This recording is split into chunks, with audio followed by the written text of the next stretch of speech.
तो hello viewers, आपका स्वागत है। मैं गर्वित राज और मेरे साथ बैठे हुए हैं अभिषेक गिरी। तो जैसा कि आप लोग टॉपिक देख ही चुके होंगे कि आज हम पैरेलल यूनिवर्स के बारे में बात करने वाले हैं। तो सर पहले आप जो ये टर्म है पैरेलल यूनिवर्स, इसके बारे में बताइए। देखिए, सबसे पहले मैं आपको बताना चाहूँगा, देखिए पैरेलल यूनिवर्स आप किस तरीके से देखते हैं। जैसे हमारा इंडियन कल्चर है, हमारे इंडियन कल्चर्स में भी लिखा हुआ है, बाकी जो आउट ऑफ कंट्रीज हैं, मतलब हमारे इंडिया से बाहर जो कंट्रीज हैं, वो पैरेलल यूनिवर्स को एक आपके ड्रीम्स जो आप सोते में देखते हैं उससे बताती हैं कि उस वजह से पैरेलल वर्ल्ड्स में हम एक दूसरे से कनेक्टेड रहते हैं। लेकिन मैं पैरेलल यूनिवर्स का कॉन्सेप्ट आपको क्लियर करता हूँ। अगर आप ड्रीम के थ्रू देखेंगे तो पैरेलल यूनिवर्स का कॉन्सेप्ट ये नहीं है आप जिस अर्थ पर रहते हैं हम 3 डायमेंशन में रहते हैं। हमारा जो डायमेंशन है वो 3 डायमेंशन है। ऐसे ही अर्थ पर कोई भी एक अर्थ, एक प्लेनेट पर 21 डायमेंशंस जो है रहते हैं। तो आप 3D में हैं, आपके बाद कोई बंदा है जो 4D में ट्रेवल कर रहा है, एक 5th D में ट्रेवल कर रहा है, 7D में, 8D में, 9D में एंड डैश 21D में वो जो है ट्रेवल कर रहा होता है बंदा। उसी तरीके से हम 3D में तो हम क्या देख सकते हैं, सामने का देख सकते हैं, लेफ्ट राइट बट पीछे, बट दीवार के पीछे हम नहीं देख पाते। फिर आप बोलेंगे कि सर के 4D में कौन है, तो 4D में जितने भी ऑराज होते हैं वो सारे के सारे 4D में आते हैं। आप देखिएगा जिसका भी ऑरा, जैसे कि जो व्यक्ति डेथेस्टल एज पे है, डेथ होने वाली है, जिसका डेथ होने वाला है, तो आप उसमें देखेंगे क्या है कि उसको 4D दिखाई देने लगता है। इन द सेंस हमारे आंखों का जो पिक्सल जो कैमरा है वो 3D के लिए डिजाइन किया गया है। ऐसे एक जैसे मेरा नाम अभिषेक गिरी है, मैं 3D में हूँ, एक 4D में भी अभिषेक गिरी है, लेकिन उसका जो आंखें हैं वो 4D से डिफाइन है। कुल मिला के हम लोग जिस रेंज को देख सकते हैं, हमारी विजिबल रेंज 3D टच है। और जैसे और जो आप कह रहे हैं कि 4D, वहाँ पे हमारी शायद आत्मा वगैरह जो हमारी सोल होती है वो वहाँ ट्रेवल कर सकती है, तो उसके लिए वो चीज़ विजिबल है, उस चीज़ में वो जा सकती है। ये कहने का मतलब जी जी जी।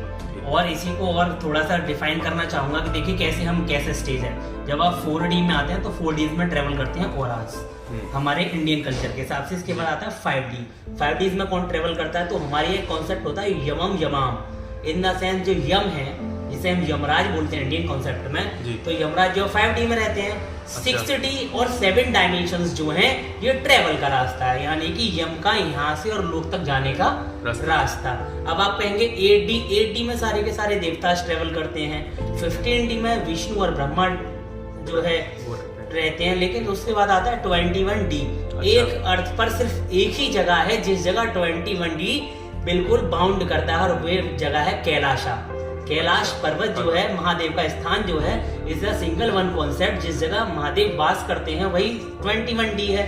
और 21D इन द सेंस जितनी भी हमारा डेथ होने के बाद जो हमारा ऑरा है वो सारी की सारी डायमेंशंस में ट्रेवल करता हुआ जाता है। तब वो जब 21 डायमेंशन में पहुंचता है, आखिर में उसे शिव जी के दर्शन होते हैं, देन उस रास्ते से वो लोक को जाता है, मतलब जिस जगह हमारा सारा न्याय होता है उस जगह वो पहुंचता है। लेकिन वो 21 डायमेंशन है, इसीलिए कैलाश पर्वत पर आज तक कोई नहीं चढ़ पाया। लोग सोचते हैं मैं जहाँ से चला था मैं वहीं वापस आ गया। मैंने बहुत सारे साइंटिस्ट को सुना है, बहुत सारे जो वहाँ पे जो चढ़ने वाले लोग हैं, चढ़ ही नहीं पाता, वो चढ़ ही नहीं पाते। लेकिन होता क्या है, जब वहाँ ट्रेवल करते हैं, ऊपर चढ़ना सोच रहे होते हैं, तो क्या होता है वो 4D 3D 4D के बाद 5D 7D सब में एग्जिस्ट करते हुए वापस आते हैं और फिर से वापस 3D में आ जाते हैं। यही कॉन्सेप्ट है कि वो ट्रेवल करते करते 7D तक पहुंचते हैं और वापस 7D कल्चर क्या है कि एक दूसरे से बाउंड है। इन द सेंस अगर हम इसका क्रिस्टल स्ट्रक्चर देखें, जैसा डायमंड का स्ट्रक्चर केमिस्ट्री में आप देखते हैं, डायमंड का जो स्ट्रक्चर है केमिस्ट्री में, ऐसे ही आप देखेंगे कि जो है जैसे ही वो रिवॉल्व करना स्टार्ट करते चलते चलते चलते चलते वापस 3D में आ गए, 7D तक गए। 7D से 3D का रास्ता कनेक्ट होता है। 7D और 3D का कॉन्सेप्ट कैसे कनेक्टेड माना जाएगा कि जितने भी ऑड टर्म्स हैं वो सारे के सारे कनेक्टेड हैं ऑड वाली डायमेंशन से, और जो इवन टर्म्स हैं वो सारे के सारे कनेक्टेड हैं इवन डायमेंशन से। इसीलिए बोला जाता है एक 14 डायमेंशन अयोध्या के आसपास भी जो रहती है, मथुरा में भी 14 डायमेंशन रहती है, इवन वाला नंबर हो गया। इवन है श्री कृष्ण और 21 ऑड नंबर है। In the sense 21 is a Shiva, क्योंकि वो ऑड नंबर है इस वजह से। और वो कैलाश पर्वत, इसीलिए आज तक कोई कैलाश पर्वत पे चढ़ नहीं पाया, क्योंकि वो बहुत सारे डायमेंशंस में चला जाता है। अब पैरेलल वर्ल्ड्स में क्या है, इसी से आप कनेक्ट कर सकते हैं ड्रीम्स को। तो जैसे हमको जो सपने आते हैं, हमें लगता है कि हम छत से गिरे और हमारी आंखें खुल जाती हैं, लेकिन एग्जैक्टली हम नहीं गिरे होते, लेकिन पूरा हिल जाते हैं। इसी का एक कोई इंटरकनेक्शन बताता हूँ, जो डेजा वू आप कहना चाह रहे हैं।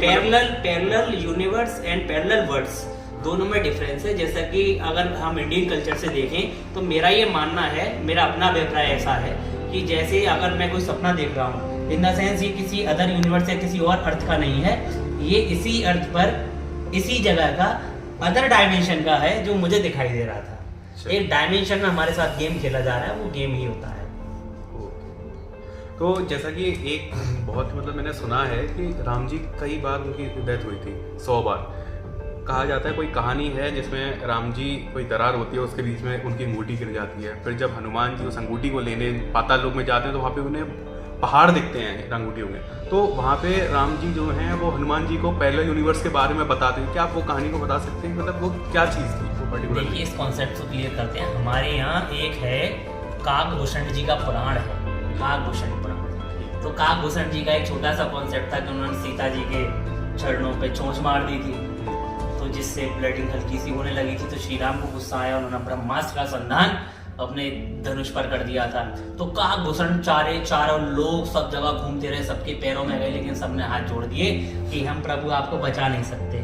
मतलब हमारा कॉन्सेप्ट ही नहीं है कि हम आपको बचा पाए। फिर क्या, काकभूषण जी चारों तरफ भागते फिरते हैं, लेकिन श्री राम भगवान से कौन किसको बचा सकता है? तो काकभूषण जी अंत में एक संत के पास जाते हैं, विश्वामित्र जी के पास जाते हैं।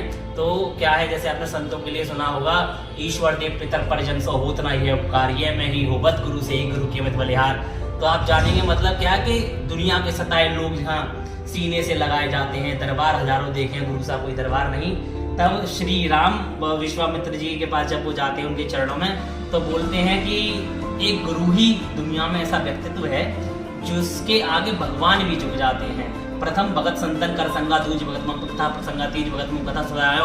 तो जो प्रथम भक्ति संतों का संग है, तो काकभूषण जी वहां पहुंचते हैं। तो क्या है, काकभूषण जी हर युग में, जैसे कलयुग, त्रेता, द्वापर, सतयुग, ऐसे आप देखेंगे तो क्या है, इन चारों युगों में हर बार ही युग आते रहते हैं, हर बार युग आते ही रहते हैं। इन द सेंस ये तो आपको फिजिक्स वे में मैं बताऊं तो आप एक साइन वेव ले लीजिए, साइन वेव ले लीजिए, साइन वेव का एक साइकिल ऐसे करके पूरा होता है।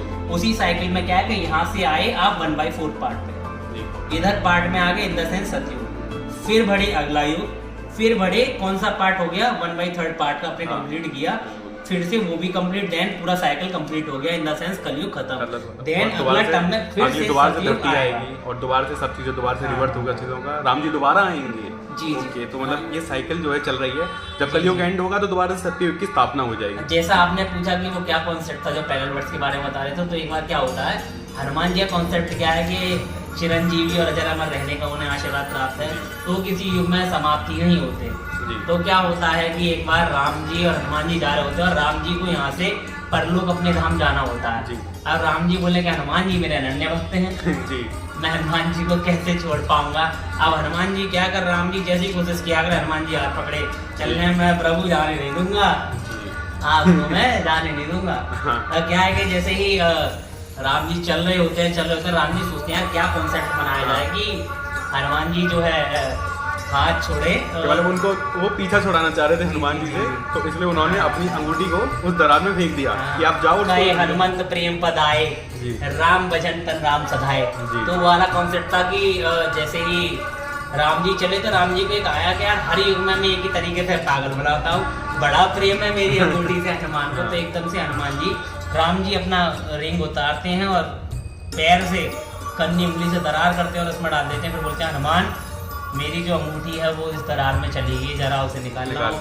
तो हनुमान जी बोलते हैं प्रभु आपकी आज्ञा सर आंखों पर, और हनुमान जी सूक्ष्म रूप रखते हुए दरार के अंदर चले जाते हैं और पाताल लोक पहुंच जाते हैं। पाताल लोक में जैसे ही वो पहुंचते हैं, अंदर एंटर होते हैं, तो पाताल लोक में जाके वो क्या देखते हैं, ढूंढ रहे होते हैं प्रभु राम की अंगूठी। तब पीछे जो पाताल लोक में है नागराज तक्षक, वो वहाँ होते हैं। बोले हनुमान जी देखते हैं, प्रणाम करते हैं तक्षक जी को, तो बोलते हैं एक बात बताइए प्रभु, आप कैसे यहाँ पे आए हुए हैं, क्या परेशानी हुई? बोले कि मेरे जो प्रभु हैं, मेरे प्रभु जो है श्री राम, उनकी अंगूठी पाताल में आ गई थी, तो मुझे देखने आया। तो हनुमान जी से हाथ जोड़कर बोलते हैं तक्षक साहब कि आप जरा पीछे देखिए। तो जैसे ही हनुमान जी पीछे देखते हैं, वो देखते हैं विशाल खंड तमन रिगन समाये, विशाल खंड अंगठन की राखी, अंगूठियों का पहाड़, अंगूठियों का खंड बना हुआ देखते हैं। फिर बोलते हैं हनुमान जी राम जी ने फिर आपको चला दिया भाई, फिर से चला दिया। अब अगली बार फिर चलाएंगे, आप हर बार कॉन्सर्ट जाते हैं, फिर प्रभु मेरे मुझे पागल बनाएंगे। फिर उनका पूरा युग तक राम नाम राम नाम राम नाम जपना चल पड़ता है। तो वो वाला एक कॉन्सेप्ट था कि एक साइकिल है, जब जब अधर्म बढ़ता है, जब जब पाप बढ़ता है, तब तक भगवान को अवतार लेना पड़ता है पापी का विनाश करने के लिए। जब जब संतों को सताया जाता है, जब जब गायों को सताया जाता है, जब जब अधर्म की स्थापना होती चलती है, तब धर्म की स्थापना करने के लिए भगवान को अवतार लेना पड़ता है। यही एक साइकिल है, यही एक कॉन्सेप्ट है जो चलाया जाता है। तो चलिए इसी के साथ इस एपिसोड को हम एंड करते हैं। अगला जो हमारा वीडियो है वो होगा कि जो ब्रह्मा जी हैं, जैसा कि आप जानते हैं, उनका एक और रूप है जिसको हम कहते हैं दसन ब्रह्मा करके, और उनके 10 सिर माने जाते हैं। अगली वीडियो में मैं अभिषेक जी से उसी बारे में बात करूँगा। जय श्री राम।